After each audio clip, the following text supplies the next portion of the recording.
कोल्हापूर जिल्हा सहकारी दूध उत्पादक संघ म्हणजेच गोकुळ संघाच्या वतीनं पारंपरिक वसुबारस पूजनाचा कार्यक्रम मोठ्या उत्साहात पार पडला।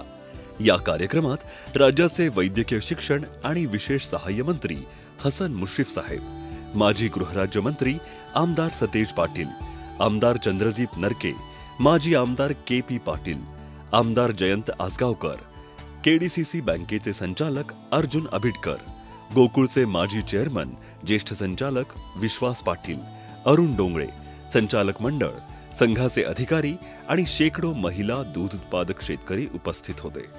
कार्यक्रमाच्या प्रारंभी माजी चेअरमन ज्येष्ठ संचालक विश्वास पाटील आबाजी यांनी सपत्नीक वसुबारस पूजा केली। तसेच पारंपरिक विधीने गायीचे पूजन करण्यात आले। त्यानंतर गोकुळ चीज आणि गोकुळ गुलाबजामुन या नव्या पदार्थांचे लोकार्पण मान्यवरांच्या हस्ते करण्यात आले।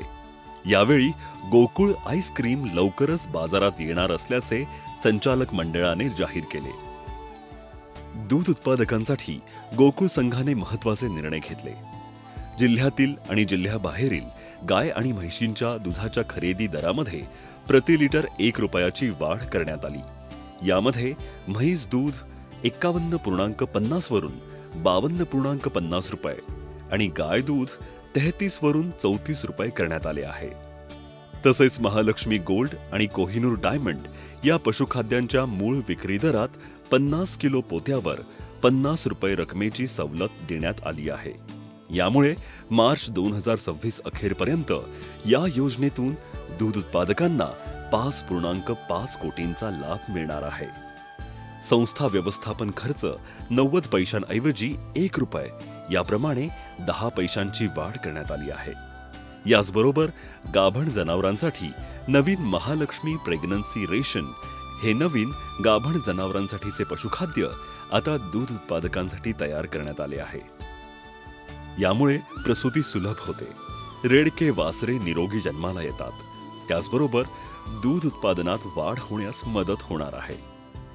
वैद्यकीय शिक्षण मंत्री हसन मुश्रीफ म्हणाले, गोकुळ दूध संघाच्या संचालक मंडळाने पारदर्शक आणि काटकसरी कारभारामुळे दूध उत्पादकांना मोठा दिलासा देत म्हैस दूध खरेदी दरात तब्बल 14 रुपये तर गाय दूध खरेदी दरात 8 रुपयांची वाढ जाहीर केली आहे।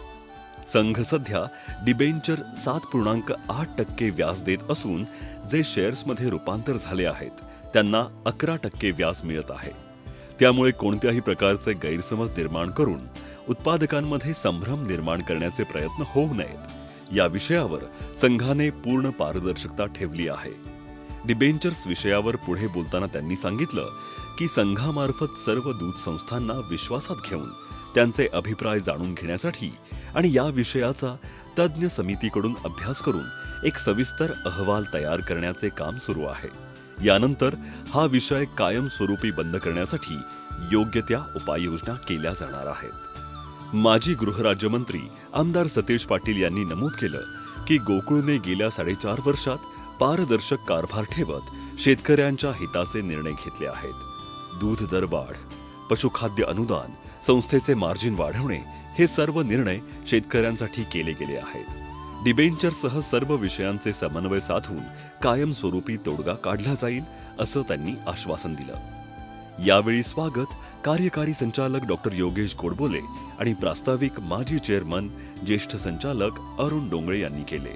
आमदार चंद्रदीप नरके, माजी चेअरमन ज्येष्ठ संचालक विश्वास पाटील यांनी मार्गदर्शन केले तर आभार संचालक अभिजित तायशेटे यांनी मानले। गोकुळ दूध संघाच्या या निर्णयांमुळे शेतकऱ्यांना आर्थिक आणि भावनिक पाठबळ मिळणार असून वसुबारस आणि दिवाळीच्या निमित्ताने सर्वांना हार्दिक शुभेच्छा दिल्या गेल्या।